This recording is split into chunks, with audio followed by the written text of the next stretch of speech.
Hello relatives, welcome to this week's Schlagbite for the week May 21st, 2012, entitled The Wall. I went to see Roger Waters on the Wall tour here in Phoenix last week. It was spectacular. The most amazing concert production I've ever seen, and it could not have come at a better time.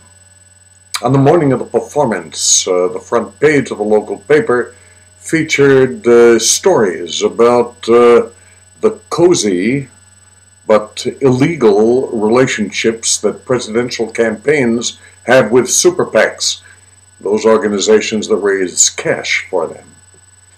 And the other was a story about the CEO of JP Morgan, Jamie Dimon, who apologized to the world for a $2 billion trading loss, which happened because Wall Street is still fighting regulatory changes, in spite of the fact that it's responsible for the most serious global recession in 75 years. Reading it infuriated me. We do not live in a democracy. We live in an oligarchy, a form of government in which power is invested in the hands of the few, the moneyed class. Anyhow, you get a sense of my general mood before I went to the concert that night. Roger Waters and Pink Floyd first performed this about 30 years ago, and it was then Roger's personal story about pain and outrage at his own losses. But this Wall was a story about the seduction of power and a lament about the loss of our humanity. This was a wake-up call that we ought to be watching carefully those to whom we relinquish our control. This Wall was about how greed and power are destructive forces in the world, and the performance moved me deeply. The production was a technical extravaganza. The Wall was built brick by brick, and it could be taken apart.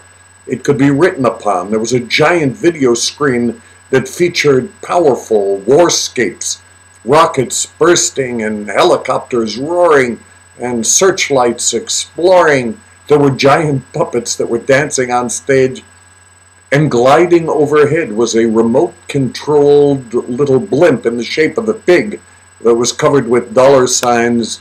This scene was intense, and of course it was magnified by the music.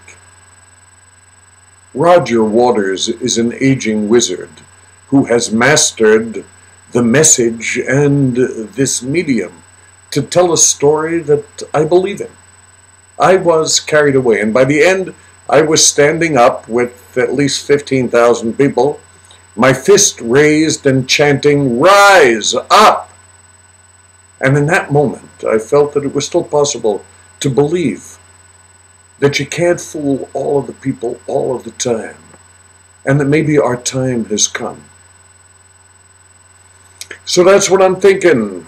If you're interested in talking about it more, join me on the Schlagbite webinar, and we'll talk about what's bringing us hope and what's threatening to steal it. Have a great week. Remember, we are all connected. Nobody makes it alone. I say this for all my relations, Miktakwiyasi.